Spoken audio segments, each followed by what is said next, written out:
aí, galera, beleza? Como é que vocês estão, meus amigos? Hoje é dia de um docezinho para ver se nós conseguimos fazer um diagnóstico do que está acontecendo no Brasil. As últimas horas foram de muita confusão. O Lula andou falando algumas coisas que nem mesmo a grande parte da imprensa conseguiu defendê-lo, óbvio. Sempre tem aquela turma que acaba passando o pano. Mas vamos começar com algumas notícias diversas que eu acho que servem muito bem para ilustrar o estado das coisas. Quero também falar sobre alguns petistas, o que eles estão fazendo, o que eles estão deixando de fazer, inclusive deixando de informar para a justiça. Quero passar pela economia, mostrar algumas coisas e também o papel da imprensa e de alguns operadores do mercado. Mostrar algumas propostas que a turma da esquerda também tem em mente, para depois começarmos com as polêmicas de ontem, e não só sobre as falas do Dilma. Tem mais algumas coisas, quero mostrar a reação da imprensa, alguns textos que foram publicados, alguns temores, relembrar o que já aconteceu no passado. Será que o Lula já falou coisas similares em tempos anteriores? A resposta é sim.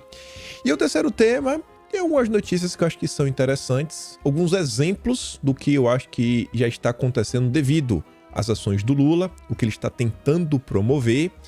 E eu quero também trazer mais algumas notícias antigas para a gente comentar algumas coisas e, se der tempo no final, algumas notícias diversas sobre o nosso futuro muito próximo, que são as eleições do ano que vem, que tem tudo a ver com as confusões das últimas horas. Mas vamos começar para ver se dá tempo de comentar sobre tudo. Essas duas imagens aqui, né, uma manchete e uma thumbnail, na capa de um vídeo aqui do YouTube, eu acho que já servem para a gente começar o vídeo olhando para o nosso país. Acho que o Brasil, para tentar fazer algum tipo de diagnóstico, eu acho que o Brasil está com um problema moral. As coisas estão assim totalmente invertidas. Você vê que o Globo nos informa que o ex-governador Sérgio Cabral, que tinha mais de 400 anos aí, né, para prestar explicações, principalmente perante o divino, vai ser tema de enredo no Carnaval do Rio de Janeiro. Presidente da União Cruz Maltina promete seriedade. O que você acha que vai acontecer? Isso aí deveria ser uma piada, mas não vai ser, porque os nossos piadistas, os nossos humoristas, como o Fábio Rabin, tá dando entrevista para falar o seguinte: o Igor 3K perguntou, você não faz piada com o Lula? Essa é a capa. E aí ele fez uma explicação mais longa, mas vocês conseguem ver ali o resumo. Não dá para fazer piada com a gasolina e a carne baixando. Um humorista foi num talk show para fazer proselitismo, propaganda política. O Cabral tá fazendo piada com a nossa cara, e os humoristas que deveriam estar fazendo piada estão fazendo propaganda política, tentando serem levados a sério. Veja só como são as coisas. É o Brasil que deu errado. O presidente da Apex, Jorge Viana, não declarou cobertura de 4,2 milhões à Justiça Eleitoral. A nota do Estadão diz que o atual presidente da Apex, Jorge Viana, que voltou para o cargo, né, tinha sido afastado no primeiro momento, o cara que inclusive modificou o estatuto para retirar a obrigatoriedade do inglês. Ele não fala inglês. Na Apex, que é a agência de promoção de comércio com o exterior. Imagina sem falar inglês, mas tudo bem, né? Mas enfim, ele tinha aí um imóvel, um apartamento de luxo, que não declarou a Justiça Eleitoral. A cobertura do Plex está avaliada no mercado em 4,2 milhões de reais, valor maior do que todo o seu patrimônio, 3,6 milhões, informado pelo petista, ao Tribunal Superior Eleitoral, nas eleições de outubro, quando disputou o cargo de governador do Acre. O Estadão procurou Viana para saber, né, porque não declarou imóvel, etc, tudo mais, deu uma explicação. Procurado, o Tribunal Superior Eleitoral explicou que o artigo 27 da resolução do próprio tribunal, né, lá de 2019, prevê a necessidade das candidaturas apresentarem a relação atual de bens. O advogado Luiz Fernando Casagrande Pereira explicou que a orientação é clara da Justiça Eleitoral de que as informações de bens não se confundem com o imposto de renda e, portanto, não se orientam pelo calendário da Receita Federal. Para o especialista, Viana tinha obrigação, sim, de fazer constar o imóvel na declaração do TSE. Ele desrespeitou a regra, afirma. E por que eu quis trazer essa nota? O Estadão continua falando o seguinte, que o imóvel comprado, quando estava na fase de construção, no site da imobiliária e na avaliação de 2 corretores, o apartamento vale 4 milhões e 200 mil. Mas o Viana falou que só pagou 60%. Cara bom de negócio. Precinho, camarada. Mais de 1 ano e meio depois da aquisição, o imóvel ainda segue no nome da imobiliária. Estranho, né? O Estadão obteve no cartório acesso à certidão do duplex. Viana afirmou que a compra do duplex foi feita por financiamento e que o processo de transferência está em tramitação. Não é normal que uma pessoa adquira um apartamento, mesmo que por financiamento, e não passe o imóvel para o nome, afirma a advogada Ana Carolina Osório, especialista em direito imobiliário. Em nota, a Cerejeira Empreendimentos afirmou que o imóvel ainda está em nome da imobiliária até que o imóvel seja completamente quitado.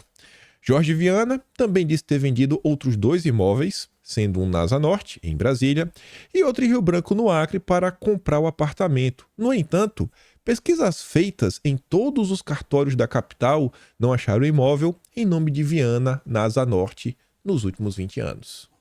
Então a gente está naquele país que Jair Messias Bolsonaro foi tornado inelegível por uma ação que o PDT, que desde os idos do Brizola, lutava por uma pauta, e aí o PDT move uma ação contra Bolsonaro por uma pauta que é histórica do partido deles. Foi aquela confusão, vocês viram toda a participação da imprensa, mas o Jorge Viana é o queridinho da Rede Globo, que com certeza vai entrar em campo para falar que é injusto, que está falando contra ele, que isso aqui não tem nada de errado, mesmo por todas essas pontuações feitas por especialistas. Aí, entrando em outra seara, segurança. Homem que expôs nádegas para a PM ganha cargo na segurança de Lula.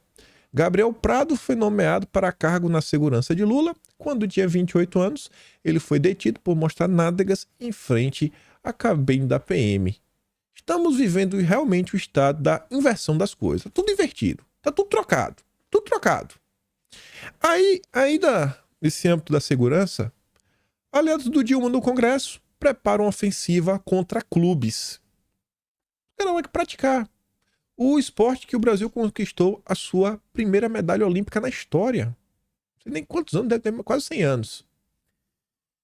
Enquanto o ministro da Justiça deve apresentar um decreto com regras mais duras para o funcionamento dos clubes aí, né? A pessoa que gosta de ter uma ferramenta. A base governista pretende definir na Câmara um projeto com temática parecida. Segundo parlamentares, a ideia é batalhar em 2 frentes. O governo utilizará os decretos para impor restrições aos clubes, enquanto os deputados votarão leis que endureçam, por exemplo, as regras para o porte dos associados. Não vemos sair na imprensa, pelo menos a imprensa não está divulgando, e o Lula também não se debruça sobre o tema segurança pública. Não vemos assim falando, vamos tomar essa medida para combatermos realmente o crime. Não tem. Não são notícias que aparecem. A preocupação é o que podemos fazer para restringir o direito do cidadão de treinar, para ele poder ter uma ferramenta e saber utilizar, caso precise. Ou de forma esportiva. Não. A preocupação do governo com o ensino de segurança pública é uma preocupação ideológica. Esse é o estado das coisas no Brasil.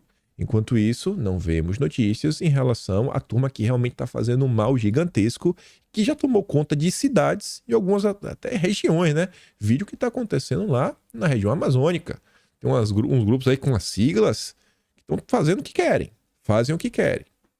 Ainda nesse meio, tema muito similar, o advogado Fabrício Rebelo, inclusive é um ativista do meio, que defende que as pessoas têm o direito de se defender. Ele fala que, de modo surreal, o portal de serviços do Exército Brasileiro já informa que as atividades dos CACs foram transferidas por decreto vindouro para a Polícia Federal. A lei deixou de valer completamente no Brasil, onde impera o manicômio jurídico absolutista. É a inversão total das coisas. E as instituições parecem tá de boa com tudo que está acontecendo. Mas vamos lá, vamos continuar. Saindo um pouco. Segurança. O Brasil que está se tornando uma piada, inversão de valores. Temos aqui também a mudança da percepção dos leitores da Folha de São Paulo quando olhamos para a economia. De um lado você vê, eu vi aqui essa imagem, tá aqui com Haddad, a outra tá com Guedes. Eu dei um zoom aqui, né? Gosto de trazer a imagem assim, mais bonitinho. Quem ali fez essa comparação foi o Vilimigo. Mas a matéria de ontem sobre o Haddad é assim, ó. Nosso ministro está muito bem estruturado e tem bom senso. O Haddad, mesmo com a PEC do rombo, com o arcabouço fiscal que basicamente está obrigando que o Brasil tenha um aumento da carga tributária se o PIB não crescer absurdamente, com aquela reforma tributária que vocês estão vendo, que todo dia é um imposto novo, é um cavalo de Troia. Sensacional. Bom senso. Óbvio que a Folha pode escolher o comentário que eles querem dar destaque. Todos os dias, imagine a quantidade de comentários que a Folha não recebe por matéria. Imagina, deve ser milhares por dia. Mas ela faz questão de destacar para elogiar o Haddad. Enquanto isso, 2019, leitor rebate Guedes e diz que governos anteriores eram liberais na economia. Preciso explicar? Não. Então esse é um pequeno estado das coisas do papel da imprensa quando a gente fala de economia. Além da imprensa, temos alguns setores que ajudaram muito o Dilma durante a campanha e que agora estão tendo que aceitar a realidade. Não tem nem o que falar, a realidade está sendo imposta, né? A realidade é dura, o mercado é duro. Você vê aqui, ó. Fundo da SPX lidera perdas no primeiro semestre e Xavier culpa Brasil. A culpa agora é do Brasil, não, a culpa é dele. Ele tem que culpar a si mesmo. Ele deveria bater no peito e ter responsabilidade. O senhor Xavier, ele fez campanha ativa para o Lula. Eu acho que dentro do mercado financeiro não teve ninguém que fez uma campanha tão aberta quanto o Xavier. Ninguém mesmo, tô falando sério. Se você pegar o Atlas de fevereiro e março, você colocar Xavier, SPX, vocês vão achar algumas notícias de 2019, algumas campanhas que ele fez a favor do Lula. O Brasil em Crise falou o seguinte, ó, lembram dessa fase do Xavier? Já fala há algum tempo que, quando converso com meus pares em Londres, eles têm uma visão mais positiva do Lula do que Bolsonaro. O Xavier foi o que ficou famoso por falar, né, que os investidores internacionais preferem Lula a Bolsonaro. E agora a realidade se impõe. Lula, que era o grande cara, né, que ia ajudar o mercado, fundo da SPX, liderando perdas. O Brasinha, sobre esse fato, fala assim, ó, ainda sobre o SPX, o ponto principal é que esse era o pensamento coletivo no mercado financeiro naqueles dias que antecederam as eleições. Poucos se levantavam em defesa do que tínhamos. E pessoas como ele, né, o Xavier, e outros tantos de renome, pareciam realmente acreditar que um governo lulopetista seria melhor que Bolsonaro e Guedes. Um emburrecimento coletivo que custará a vida de muitos. Que Deus venha cobrar de cada um deles, né, o sangue dos inocentes. Amém. Ainda no âmbito da economia, para a gente tentar diagnosticar o que está acontecendo com este país. Eu acho que é o surgimento de um novo movimento político. Tantos ismos que vemos por aí ao longo da história, né?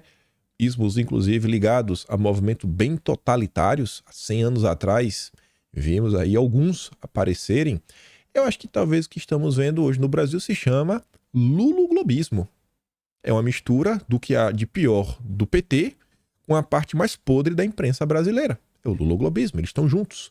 Não é como era no passado, quando você tinha dentro do governo uma agência de propaganda. Agora a agência de propaganda é externa.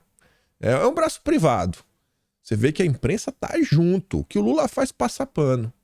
E aí a gente está discutindo, ainda estamos da economia, a reforma tributária.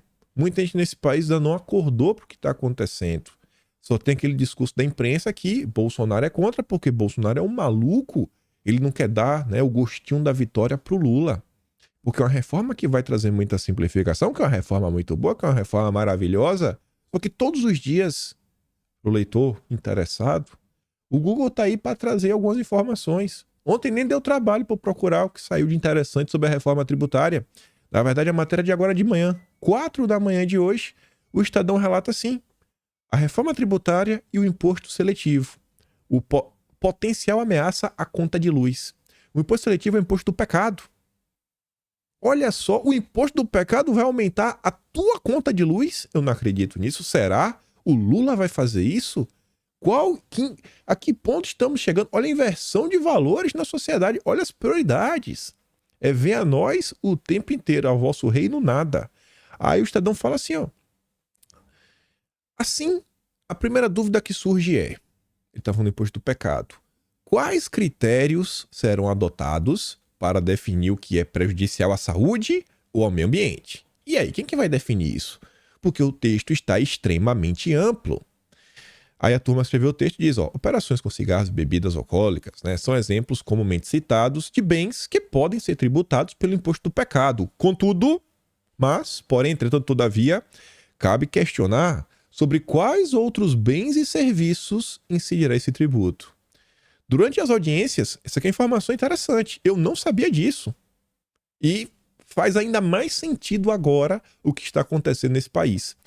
Durante as audiências públicas e reuniões setoriais realizadas pelo grupo de trabalho destinadas a debater a PEC 45, surgiram diversas demandas para restringir o imposto do pecado. Cara, vamos restringir, vamos deixar o texto mais específico.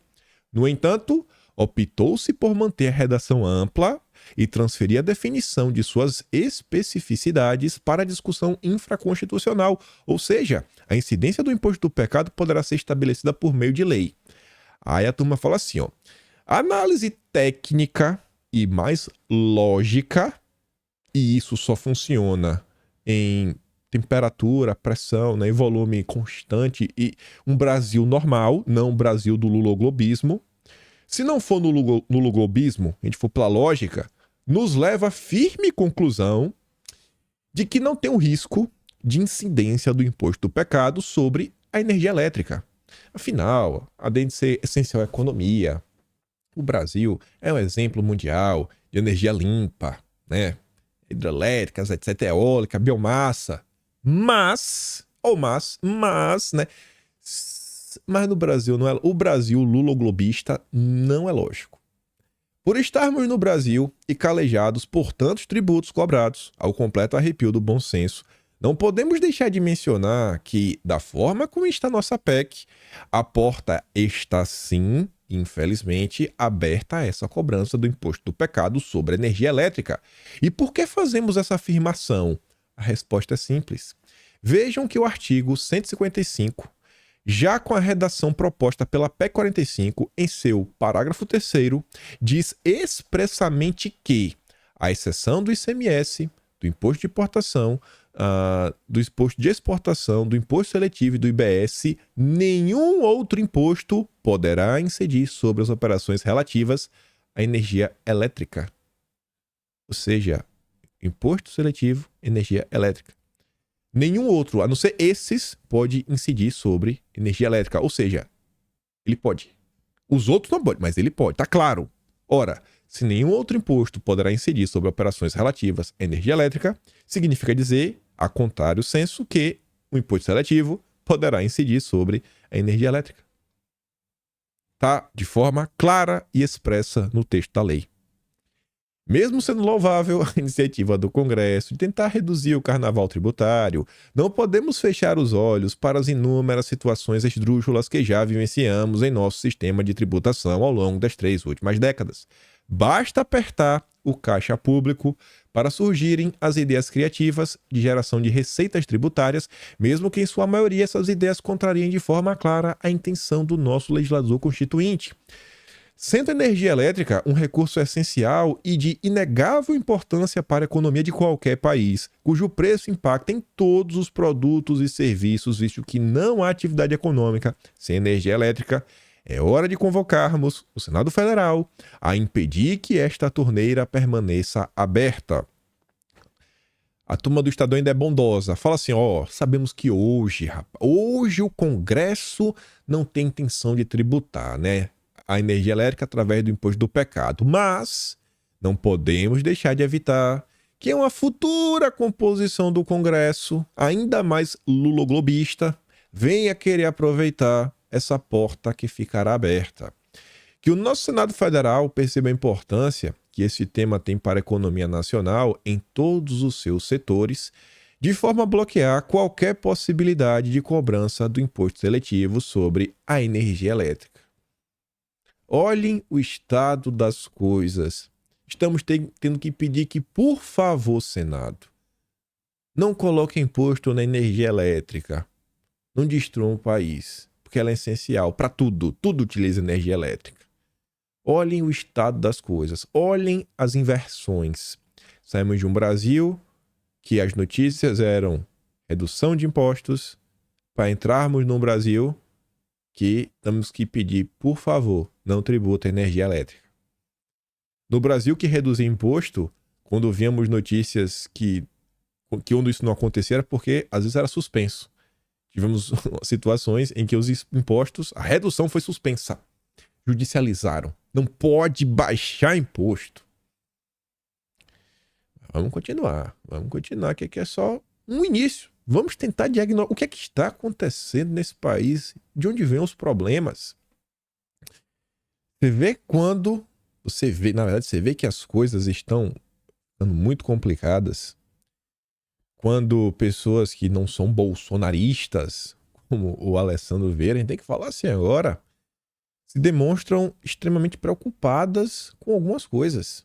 Todo mundo deve estar acompanhando, todo mundo está acompanhando, na verdade.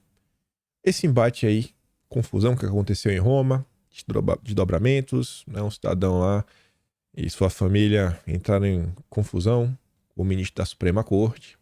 E o Alessandro Vieira, inclusive o autor aí da PL 2630, fala que o Supremo Tribunal Federal precisa resolver com urgência sua aparentemente bipolaridade, que de um lado exibe um garantismo que anula provas e liberta, uma palavra muito dura, né? Corruptos, criminosos em geral, né? Notoriamente culpados, mas de outro utiliza medidas extremas, como quebras, deve ser quebras de sigilo, prisões e buscas sem fundamentação razoável. E a gente pensa, o que está acontecendo nesse país? Acho que está passando um pouco do ponto.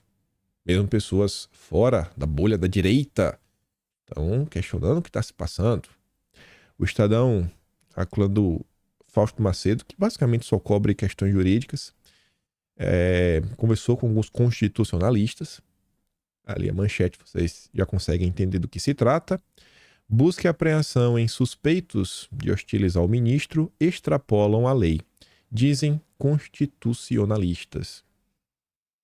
Tá lei, né? A advogada Derma Siglia considera lamentável o episódio que aconteceu. Ninguém acha bacana o que aconteceu, acho que todo mundo reprova, mas considera que as buscas atingem investigados, né, vão além das medidas necessárias para se apurar o problema.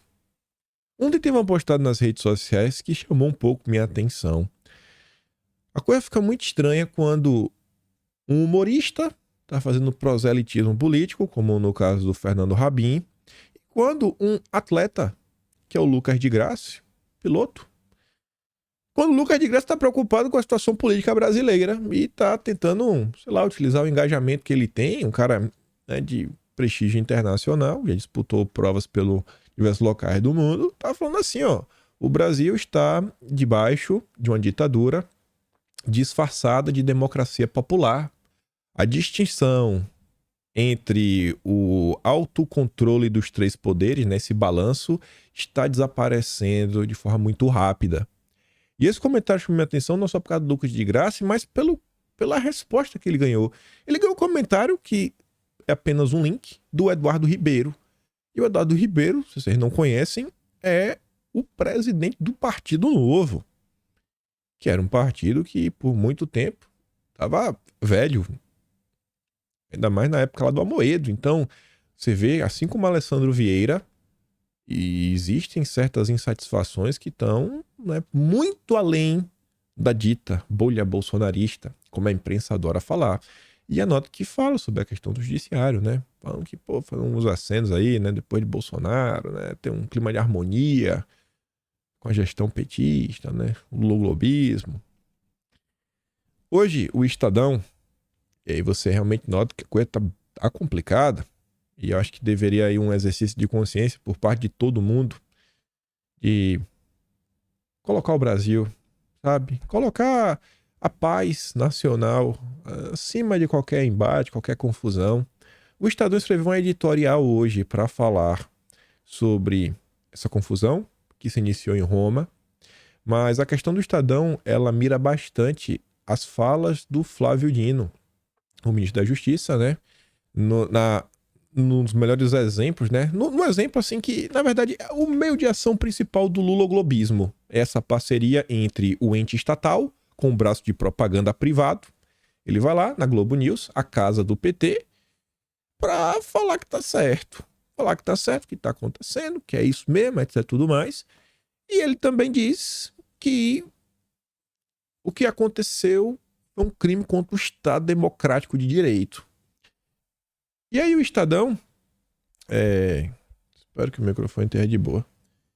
E aí o Estadão, ao longo de toda a sua nota, fala diversas coisas, lamenta pelo ocorrido, mais uma vez reforça que é um comportamento inaceitável. Eu acho que qualquer brasileiro acha que é inaceitável o que aconteceu, ninguém defende esse tipo de ação. E ao longo do editorial, né, que se chama Distorção que enfraquece a democracia, no subtítulo, Dino diz que suposta agressão podem caracterizar crime contra o Estado Democrático de Direito, um absurdo equivalente a reeditar a Lei de Segurança Nacional.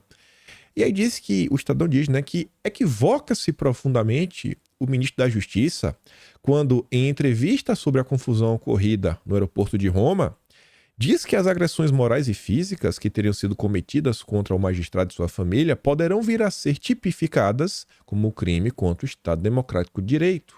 Um evidente absurdo. E o Estadão encerra falando o seguinte: atribuído ao rei da França, Luís XIV, a frase, eu não sei falar francês, mas a tradução é eu sou o Estado, faz sentido em um sistema absolutista. No regime democrático, nenhuma autoridade do executivo, do legislativo ou do judiciário é o Estado. Por isso, as respectivas proteções do Estado e das autoridades não se confundem nem se misturam. Mas talvez esse seja um dos grandes pontos na hora de tentar analisar o movimento ideológico, o luloglobismo. Ele não é um movimento democrático.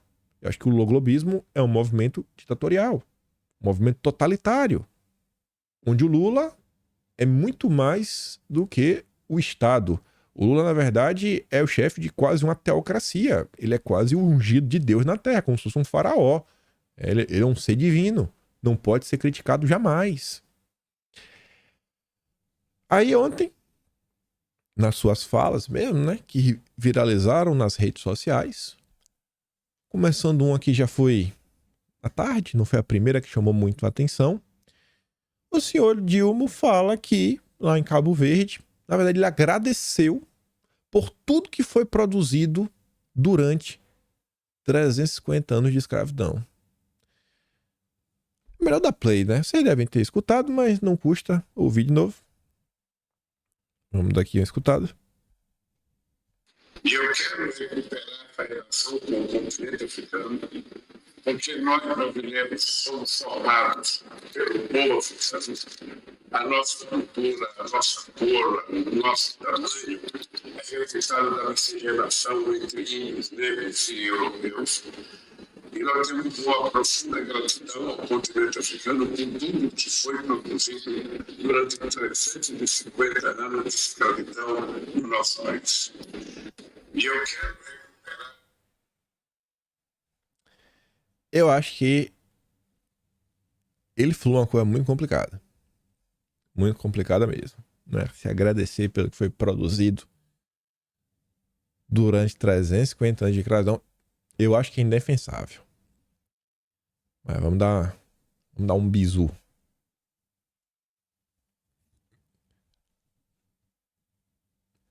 Lula se expressou mal, mas não errou em fala, diz o José Vicente. A UOL e o governo, na verdade o governo, né, correu pegar alguns dos seus membros, né, pessoas simpáticas, de colocar na imprensa para começar a defendê-lo. Acho que isso aqui também é uma das coisas que caracterizam o movimento luloglobista. Essa forma que você não sabe onde começa O governo determina, a imprensa se tornou uma coisa só, né? Ficou terceirizado. Hoje, o Ministério da Comunicação, o cara é basicamente um secretário, ele faz a ponte. Quem realmente é o ministro da Comunicação, quem sabe deve ser o William Bonner, o Boninho, sei, alguém assim, né? Eu não sei quem é o cara, o chefão da Globo, por exemplo, de jornalismo. A Globo News, obviamente, não ia deixar o Lula desguarnecido. Já começa falando que é gafe. Gafe. Ai, velho, explica a gafe. O Lula fez uma gafe, gente. Nada além disso. Um equívoco enorme usar a expressão agradecer pelo que foi feito nos 350 anos de gravidão. É um avesso, né? Uma gafe. Ele se atrapalhou. Olha a boa vontade. Já imaginou se isso fosse dito por Bolsonaro? Eu sei que vocês sabem a resposta. E não podia deixar de falar dele, Reinaldo Azevedo. Lula falou em gratidão ao continente africano ao se referir à escravidão. A palavra é descabida, mas passa pano. Não precisa falar mais nada, né? E aí, além dessa, teve uma fala que foi muito pior. E essa que realmente chamou a atenção, porque no início da manhã já estava no ar, estava todo mundo comentando, tomou conta do dia todo mundo comentou sobre isso. Tiveram programas, jornalistas, estamos aqui agora, né, tentando juntar isso com outros eventos. E olha só o que ele falou, esse aqui. We need to punish very severely. Como cidadão que agrediu o ministro Alexandre de Moraes no aeroporto de Roma, ele é um cidadão desse, é um animal selvagem, não é um ser humano. Não é um ser humano. O cidadão pode não concordar com a pessoa, mas ele não tem que ser agressivo, ele não tem que xingar, ele não tem que desrespeitar. Ou seja, é possível a gente voltar à civilização. Sempre foi assim. Então, essa gente que renasceu no neofascismo colocado em prática no Brasil tem que ser extirpada. E nós vamos ser muito duros com essa gente, para eles aprenderem a voltar a ser civilizados. Tá vendo aí, né? Animais selvagens não são humanos. O significado de extirpar é bem complicado, né? Não é uma afirmação qualquer. E aí, em relação a isso, o antagonista fez a pergunta óbvia. Na verdade, aqui era para estar no anterior. E se fosse o Bolsonaro? Mas acho que também cabe para essa. Para as duas falas do Lula. E se fosse o Bolsonaro falando isso? E aí, gente, se fosse o Bolsonaro? É indefensável o que ele falou. Indefensável. Deveria ser, pelo menos, né? A Madeleine Laxo escreveu um texto. Espero que ela coloque a mão na consciência. Se não fosse a Madeleine e o Luciano Ayan, eita, rapaz, esses dois trabalharam para perseguir, viu? Mas trabalharam. Nossa, esses gostavam de perseguir. Agora espero que pelo menos quando ela coloca a cabeça no travesseiro, ela fique se tremendo um pouquinho, né? Lembrando o que ela fez no passado e pedir desculpa. Mas tudo bem. A Madeleine Laxo comentou sobre esse caso. Parte do jornalismo que não conseguiu defender. Assim que negar alguém a condição humana está na gênese dos acontecimentos mais perversos da história da humanidade.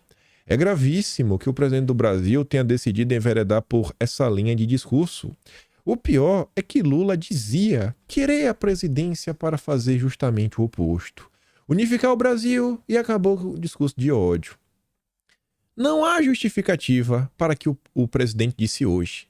E é importante que ele corrija o rumo o mais rápido possível. Vivemos numa sociedade polarizada, com inúmeros episódios, né, de confusões, de violência. É inadmissível que o primeiro mandatário da nação se expresse dessa maneira. E aí ela coloca ali a frase do Dilma, né? Entre parênteses, completo, nós precisamos punir severamente pessoas que ainda transmitem ódio, como um cidadão que agrediu, né? Um cidadão desse animal selvagem, não é um ser humano. Aí a Madeleine fala assim, não existe ódio maior que a desumanização. Negar a condição humana de alguém, mas a declaração ainda piora. Essa gente que nasceu dos ismos, colocada em prática no Brasil tem que ser extirpada. E a Madalene diz assim: seria interessante o Lula explicar de que maneira pretende extirpar pessoas e o que exatamente quis dizer com isso. Lula dá o tom de sua militância e sabe muito bem disso. Na manifestação sobre o ocorrido com o ministro do Supremo, fala menos sobre o caso em si e mais sobre o que o Lula espera dos seus militantes. Grave isso, grave isso. Está mandando recado para os seus militantes de como devem agir. O presidente opera habilmente na dissonância cognitiva, como já fez diversas outras vezes. Está aparentemente pregando contra o ódio na política. Elege alguém que simbolizaria esse ódio, porque se envolveu no episódio concreto. Então, dá o primeiro passo rumo ao ódio, a desumanização, diz textualmente que não é um ser humano, depois defende que as pessoas sejam extirpadas. É possível alegar que ele estivesse falando apenas dos istas. Lula teria passado, então, para a turma do Direitos Humanos para Humanos Direitos. Nessa visão de mundo, os istas precisam ser extirpados. Daí vamos a outra questão. Como e quem define o que são esses istas? Quem que vai falar quem é do mal e quem é do bem? Vai ser igual ao imposto do pecado? Quem que vai definir quem é do mal e quem é do bem? O petismo vê ismos tem barraquinha de cachorro-quente. Geraldo Alckmin e o próprio ministro eram até outro dia chamados de istas por gente que tem cargo no governo. Ista é o termo que os extremistas lula-afetivos usam para estigmatizar e calar qualquer crítico do seu ídolo político. E eu acho que esse realmente é o ponto, né, que vai ser a resposta para a pergunta: como e quem define? Você está do lado do Lula? Não. Então você está do lado do mal. Você precisa ser extirpado. Não aceitamos a sua existência. Você não é um ser humano. Por outro lado, também no UOL, com tantos bolsonaristas soltos por aí, fica difícil pacificar o país. Tem muita gente solta. Tem que prendê-los. Prendendo 60 milhões de pessoas. Cobram de Lula a promessa feita ainda na campanha de pacificar o país. Está certo. Jornalistas têm mesmo que cobrar os governantes, fiscalizar o poder, apontar suas fragilidades e contradições. Outra coisa é virar o ombudsman do presidente, obrigando todos os dias a lacrar em cima do que ele fala, faz ou fala, ou deixa de falar e fazer, qualquer que seja assunto. Por princípio, ele estará sempre errado e merece críticas dos jornalistas isentos. Mas não é isso que o Ricardo Couto fazia com Bolsonaro e toda a imprensa? Ele tá sempre, até quando estava certo ele estava errado, era o dia todo lacrando, mas com Lula é diferente. É o luloglobismo, né? Esse é o Ministério da Comunicação, privado. O Ministério da Comunicação foi privatizado. Quem deveria ficar ofendido são os animais, silvestres ou não, ao serem comparados com certos homens. Vamos continuar. Esse vai além da desumanização. Vocês são piores que animais, silvestres ou não. É perfeitamente humano Lula reagir a esses ataques com mais veemência do que quando veio ao mundo ao passeio, vivendo no ar-condicionado para observar o mundo pela janela, comentando no sofá. Para quem nunca foi preso sem provas, é fácil deitar regras de comportamento. O Lula tem permissão para tudo, ele já foi preso sem provas. Só voltaremos à normalidade democrática quando os responsáveis pelo Dia da Infâmia, ou melhor, pelo conjunto da obra da destruição do país que durou 4 anos, depois de julgados e exemplarmente punidos, saírem de circulação. Mas como assim punição exemplar? Tem a punição da lei, o que está na lei. Se for para ser punido, é punir perante a lei. Não tem punição exemplar, tem a punição da lei. O que está ali? Isso daqui é luloglobismo, é perseguição clara e aberta, batendo palma, porque tudo vale. Quantos adversários? Vale tudo. Aí algumas pessoas resgataram uma fala do Lula de 2010.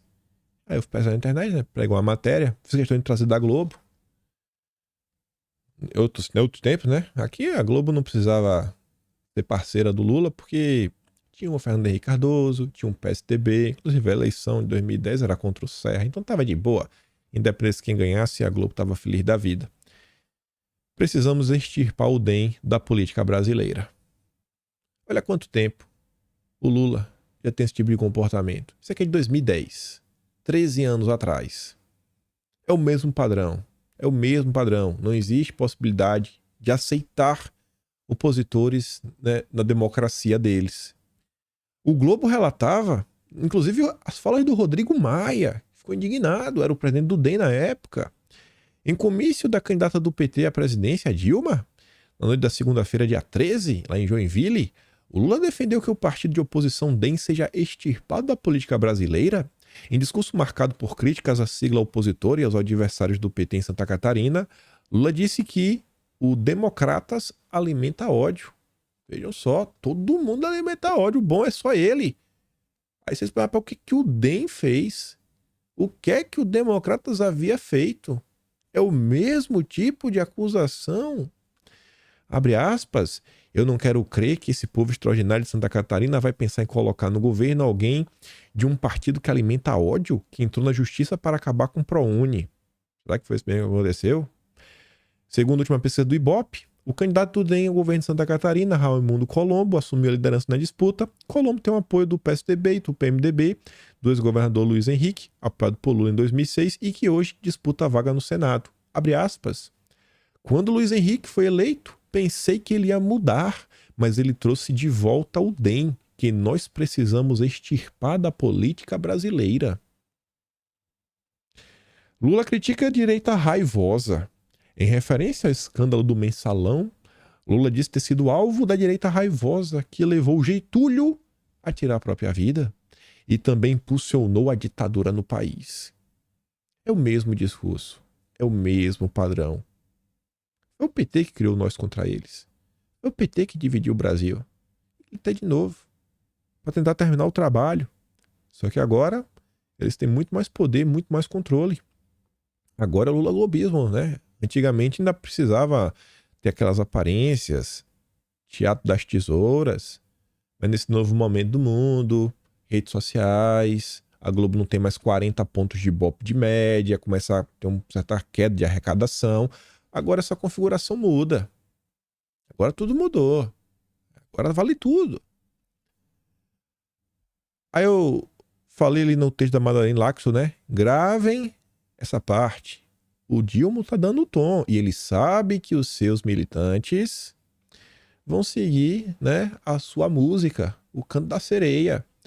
Nosso Thiago, que até agora não respondeu aí, não se explicou sobre a questão lá do mandado judicial aberto contra ele, ele postou assim, ó: já que tem bolsominion fingindo arrependimento, vamos à lista de empresas cujos donos são bolsomínios e apoiaram direta ou indiretamente o desgoverno dele para boicotar. Em 1933, se vocês escreverem a palavra boicote, vocês citarem para o ano, boicote, Alemanha, vocês vão achar diversas matérias nos jornais brasileiros já em 1933 falando que o movimento totalitário, autoritário, persecutório estava emergindo naquele país. Boicotes.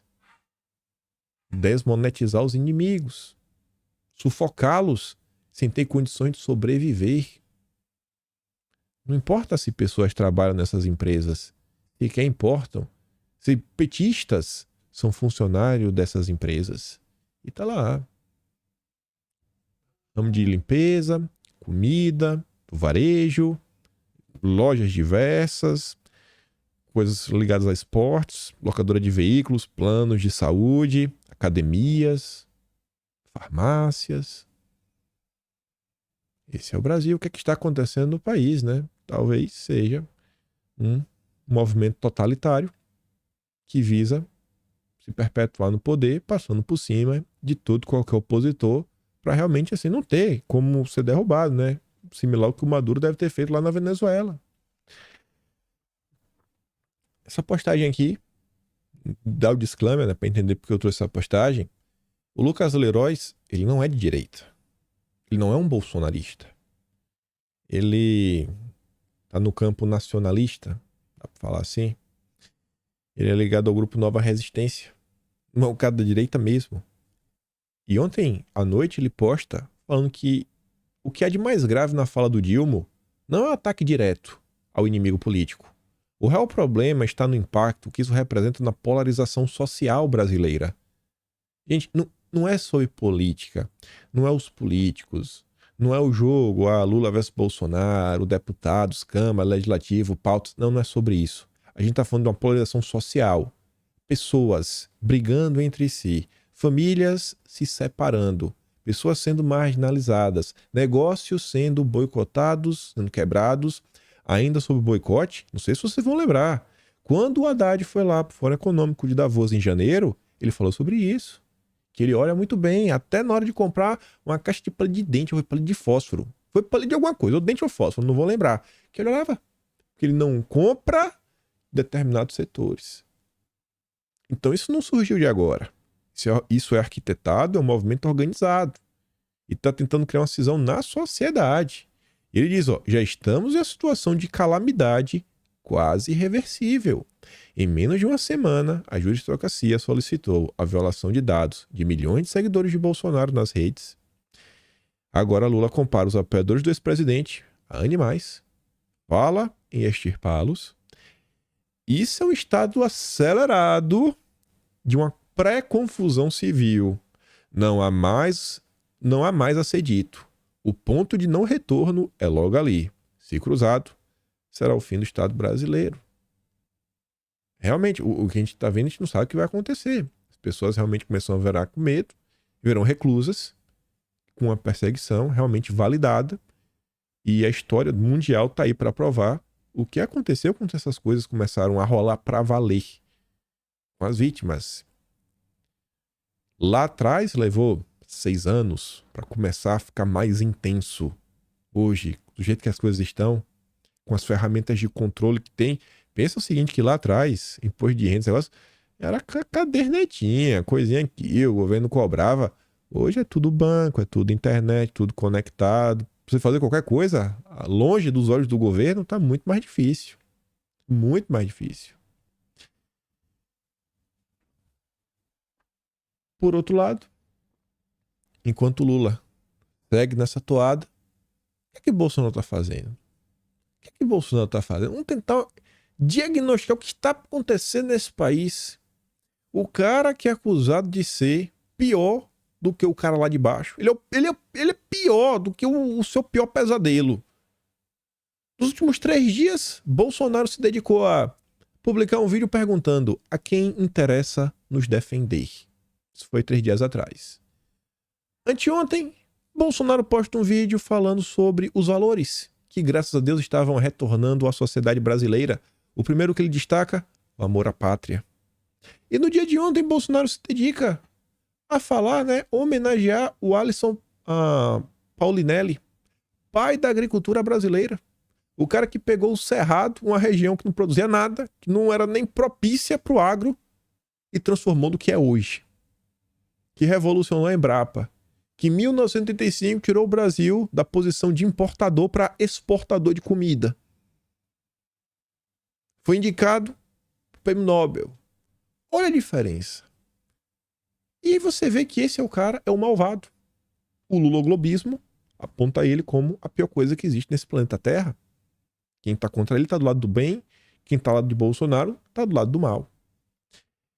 E aí, olhando essa turma, essas movimentações, teve uma nota que estava para comentar no vídeo de ontem, mas não deu tempo. Eu acho que se encaixa muito bem no vídeo de hoje.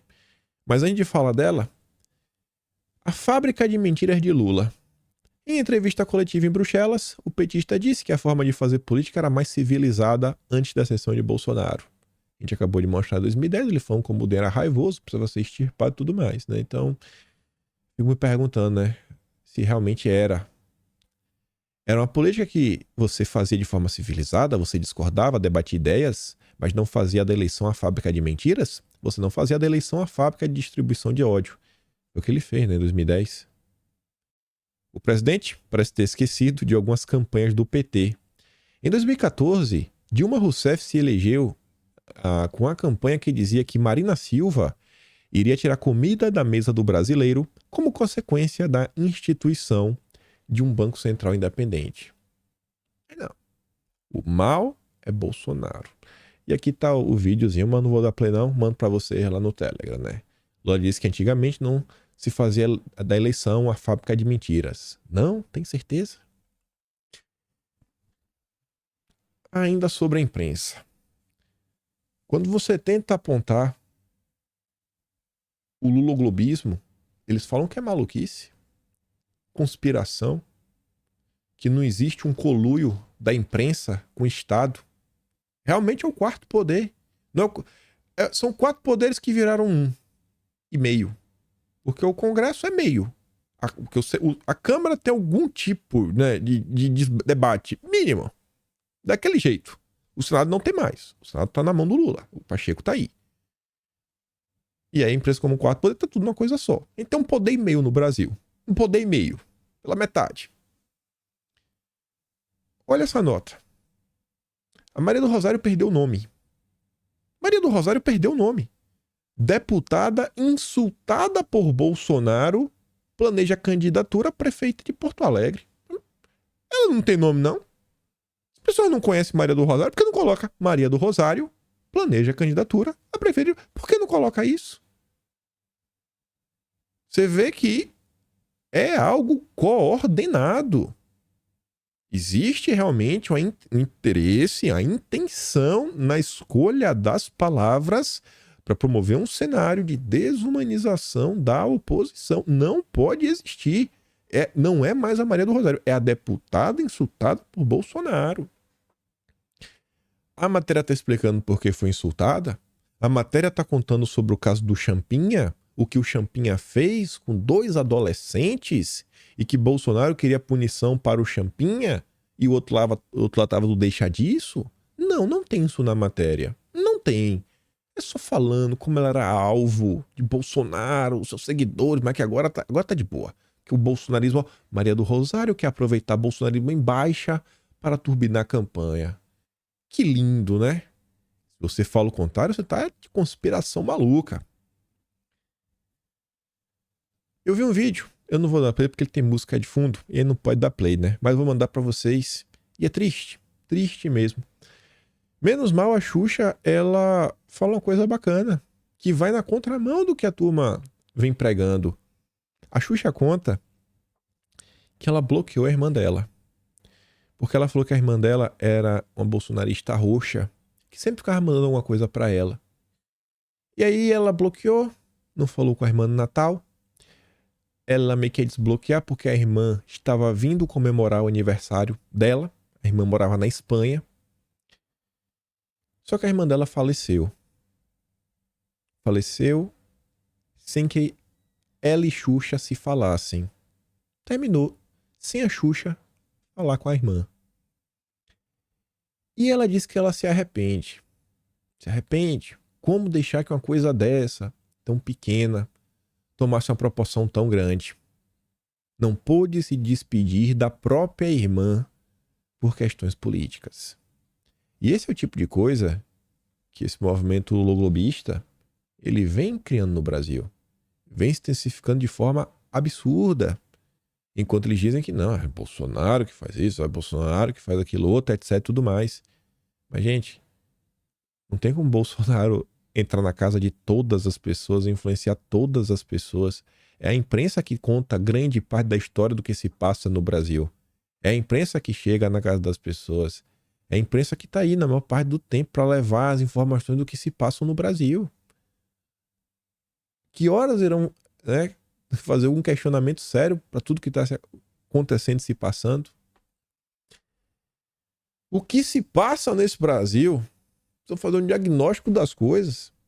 Eu acho que essa matéria ela também se encaixa muito bem nesse momento atual que a gente vive, porque constantemente as pessoas estão apontando para problemas e a imprensa está chamando as pessoas de loucas, de malucas, que estão delirando, a direita delirante. A Folha de São Paulo publicou uma nota que não foi apenas a Folha, saiu na Folha, saiu no Estadão, saiu no UOL, saiu em outros veículos a mesma nota, com o mesmo texto. Inclusive consultaram pessoas extremamente difíceis que um ser humano comum não tem acesso, pessoas, inclusive grupos americanos, para prestar um apoio em relação, né, ao tema. Entendam que é a teoria da conspiração da nova ordem. Conspiração também, né, para a imprensa, né, teoria maluca, que existe uma perseguição no Brasil do lula-globismo. Aí fala que foi criada após o embate lá, né, no período lá que o mundo estava bipolar, designar o mundo com diversos centros de poder e não apenas dois, o termo nova ordem vem sendo usado também com o nome de uma teoria maluca. De acordo com ela, há um movimento para que seja implantado um governo global, totalitário, mas isso é mentira. Bilionários como Bill, Sorinho, né, têm seus nomes envolvidos como se fossem patrocinadores desse plano. E é tudo mentira. Tudo mentira. Nada disso faz sentido. Uma das formas que fez com que o termo fosse relacionado à teoria da conspiração foi a publicação do livreto Ninguém se atreve a chamar isso de conspiração, em tradução livre, do americano Gary Allen, de 72. Era membro da John Birch Society, uma organização extrema... todos os istas da vida. Já descredibilizou o cara, né? Ferreamente é de comunista, um monte de porcaria. Fundado em 59, em seu livro, de acordo com o site Opera Mundi, ele expôs uma teoria conspiratória de que o movimento ambientalista, o movimento pacifista, o de liberação feminina, ou seja, o feminismo, a maioria da mídia, o comunismo soviético, né, internacional e as Nações Unidas estavam todos confabulados com os Rockefeller, que buscavam controlar o mundo por meio do Conselho de Relações Exteriores. Você vê, né? Que teoria maluca, né? Porque hoje em dia o movimento ambientalista, ele não está tentando fazer isso. A ONU não está tentando fazer isso. A maioria da mídia também não está fazendo isso. E bilionários também não estão. Realmente, né? Você vê que não tem nada a ver com o dia a dia. É tudo maluquice. Tudo maluquice. Não sei como as pessoas conseguem pensar nisso. E eu fui atrás para tentar ver, né? Biblioteca Nacional, 1972. Vamos procurar, ver se acha algum relato disso daí do que a Folha disse. Eu achei um relato do Tribuna da Imprensa, um jornal do Rio de Janeiro. E eles são um pouco, né, mais específicos na hora de explicar o ocorrido. A nota é de 12 de junho de 1972. O Brasil tem a honra de ter inventado o latifundiário de esquerda, mas os Estados Unidos não ficam atrás, porque a John Birch Society tem um banqueiro de esquerda. O negócio é o seguinte, banqueiros de Nova York e de outras áreas da babilônica East Coast, a East Coast é a costa leste, né? Dos Estados Unidos, chefiados pelo Rockefeller, montaram um negócio chamado Council of Foreign Affairs, um grupo de tecnocratas especializados em política externa que envolvem todos os governos dos Estados Unidos com o objetivo de criar um governo mundial comunista a serviço dos banqueiros. Baita coincidência que lado que os banqueiros estavam no Brasil nos últimos 50 anos. Baita coincidência. E agora iludiram um pobre rapaz autêntico, inocente, chamado Nixon. Olha só, iludiram ele, gente. O Nixon foi no País Vermelho, que era pobríssimo, e a União Soviética a serviço dos comunistas. O que foi que aconteceu mesmo com o País Vermelho, né? Começou na época do Nixon, né? Ai, vixe Maria! Agora estão fazendo frente aos Estados Unidos, né? A segunda maior economia do mundo. Rapaz, que teoria maluca, viu? Que teoria maluca! Baita coincidência o que aconteceu com o passar dos anos. Ele ainda fala assim, ó. Desde que a John Birch descobriu que Eisenhower era um dedicado agente da conspiração, né? A adesão de Nixon a Pequim e Moscou é a mais grave perda das forças democráticas. Aonde iremos parar sim? Ele tá fazendo piada, né? Eu tô vendo, gente. Se aliar Moscou e Pequim é a mais grave. Vamos perder, né? É a perda das forças democráticas. Vamos perder a democracia porque estamos... Nossa, quem poderia imaginar? Olha o conflito atual na Europa, hein? Rapaz, olha o País Vermelho. Rapaz, que teoria maluca, né? Que teoria... Mas a Folha de São Paulo falou que é teoria maluca. Não existe isso. Balela. Eu postei isso lá no Twitter. Eu recebi esse comentário aqui da Paula Schmidt. Lembro quando o CFR apoiava o Lula? Eu sim. Eu lembro. A gente comentou sobre o CFR algumas vezes aqui em vídeo no último mês. alguns períodos anteriores à desestabilização, inclusive ao impeachment do Collor. A turma vê aí, né? Dá pra bater um papo, saber como é que as coisas estavam. Mas tudo teoria maluca. Segunda-feira de São Paulo, né? E a turminha. Olha, isso aqui é de ontem. Sensacional. Tudo conspiração. Brasileiro é o primeiro vice-presidente global da Open Society Foundation. Pedro Abramovay foi promovido. Ele foi promovido. Agora ele é vice-presidente global, rapaz. De programa, né? Entre as, aí, segundo o Guilherme Amado, principais causas da Open Society: apoio à justiça social, quase um movimento pacifista, a democracia e aos direitos humanos em 120 países. E essa imprensa que fala totalitário. Quem já viu? Criação de totalitarismo baseado em quê? Foi na maluquice lá de 72 que eles falaram isso. Vamos olhar o jornal. A Biblioteca Nacional. Agora eu ganhei uma nova ferramenta. Estou imparável. Foi pesquisar, né? Alguma referência. Falei, rapaz, será mesmo que essa turma da direita é muito maluca e começar a falar de governo mundial, que tem pessoas que pregam isso, defendem isso, etc, tudo mais? Aí eu fui atrás. Essa nota aqui é do jornal Piquen, pequenininho, rapaz. 1946. Renúncia à soberania até onde for necessário para a segurança militar de todos. Olha só. Renúncia da soberania até onde for necessário para ter a segurança climática de todos. A tese se aplica à Amazônia.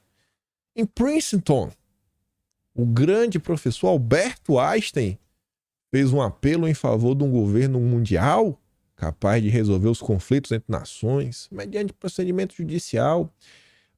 Não acredita mais que a ONU tivesse a força que precise, né? É o que o Dilma falou recentemente, né? Você nem tem que empoderar a ONU, mudar lá o de segurança, né? Poder realmente garantir a paz, porque conflito lá na Europa não existiria se a ONU tivesse força. Mas é teoria maluca da direita, viu? 24 de agosto de 1947, jornal Amanhã. Apelo para uma Assembleia Constituinte Mundial até 1950. Em Montreal, na Suíça, o Congresso do Governo Federal Mundial aprovou por unanimidade uma declaração em que apela para todos os povos do mundo, a fim de que estabelecem uma Assembleia Constituinte Mundial até 1950, estabelecendo os objetivos federalistas, como um governo federal mundial, para impedir outro grande conflito. A declaração sugere 2 métodos simultâneos de enfrentar o problema: a mobilização de todos os povos do mundo a fim de que exerçam pressão sobre o governo e as assembleias legislativas, visando transformar a ONU num governo federal mundial mediante o aumento de sua autoridade e recursos, e a emenda da Carta. Em segundo lugar, o plano pede a preparação da Assembleia Constituinte Mundial em colaboração com os grupos internacionais com o objetivo de elaborar a Constituição do Governo Federal Mundial. Sir John Boyd, diretor da Organização de Alimentação e Agricultura da ONU, em discurso pronunciado aqui, previu a transformação gradativa da ONU em governo mundial através de suas agências especializadas. Acrescentou que é um grande problema, né? A questão da paz e do conflito sobrepuja todos os demais. E ainda outra nota do Diário de Pernambuco, de 1947 também, se não estou enganado. Mas tá ali, ó. Única maneira de evitar um grande conflito: somente através da organização de uma federação mundial, com ou sem a participação dos russos, será possível impedir um novo conflito. Foi essa a opinião expressa por vários legisladores de Missouri numa entrevista com o presidente Truman. O chefe do governo respondeu aos legisladores, salientando o valor das Nações Unidas, acrescentando que a política norte-americana consistia em apoiar a organização mundial existente. A tese dos legisladores de Missouri foi aprovada pelos legisladores de outros 15 estados, que também veem num governo mundial a única solução para os males do universo. Mas tudo teoria da conspiração. Isso não existe. Não existe. Nunca houve um movimento em relação a isso. Não existe hoje. Não. Parem. Os bilionários? Não. Os banqueiros? Jamais. Eu acho, na minha meio de visão, que dá para chamar esse movimento de luloglobismo, que todo mundo consegue entender bem. O Estado, de mãos dadas com a imprensa, não é mais uma imprensa, um órgão estatal de imprensa, né? Como foi no passado. Agora a imprensa é privada, o braço de comunicação, o braço de propaganda. E você vê que eles tentam aplicar uma certa dissonância cognitiva. Eles querem que você não acredite nos seus olhos, mas acredite no que eles têm para te falar. Não importa o que tem aí para provar o contrário.